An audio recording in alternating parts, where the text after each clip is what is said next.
So serotonin is very important to get this level up in the brain. We can do this in many ways from a nutrition factor. One, we can take vitamin D, which is needed for serotonin.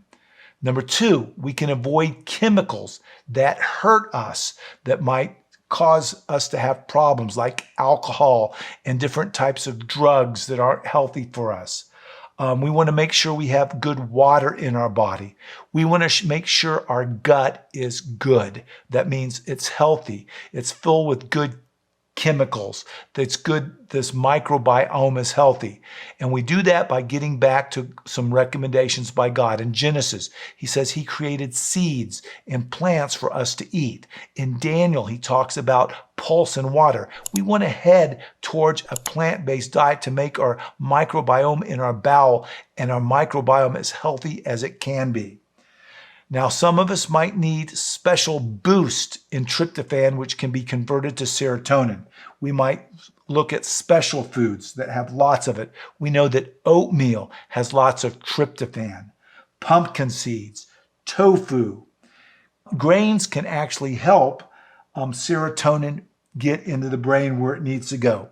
We also know that the alpha-3 omega acids are important in helping tryptophan out and turning into serotonin and the whole process. Things like flax, walnuts are very important brain foods, chia seeds, things of that nature. So basically, we want to eat a plant-based diet that will be healthy, where we have water. We want to make sure we have vitamin D, and some people might need extra boost in tryptophan, which is turning into serotonin, which is what we need to help our brains out. Vitamin D, very important as well. So that's number 4, good, healthy nutrition. And 5, the last one today, is physical movement and activity. Getting outside, looking at nature, getting out where sunlight can help with vitamin D production and ultimately serotonin production in the brain.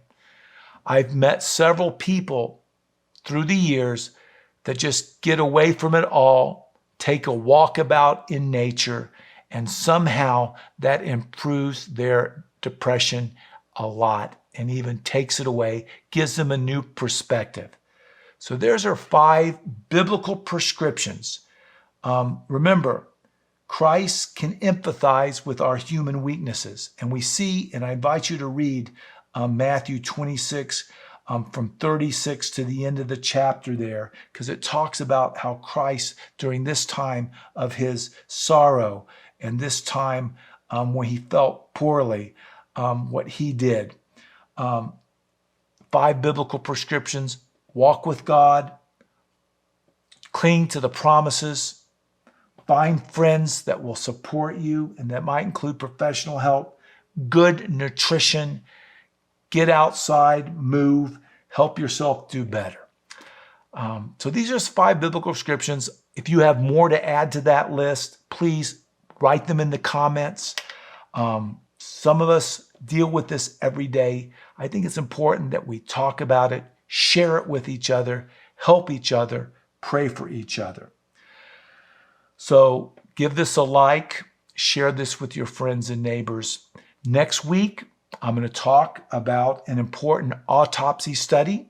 So if it doesn't stay up long on YouTube, go to our Rumble channel and also look for it as well. I'm hoping it will stay up so everyone can look at it. Sometimes I've talked about autopsy studies and people decide that that's not something that they want on their platform. So look forward to that next week. I'm Dr. James Marcum, and I'm going to be back very soon with yet another biblical prescription for life.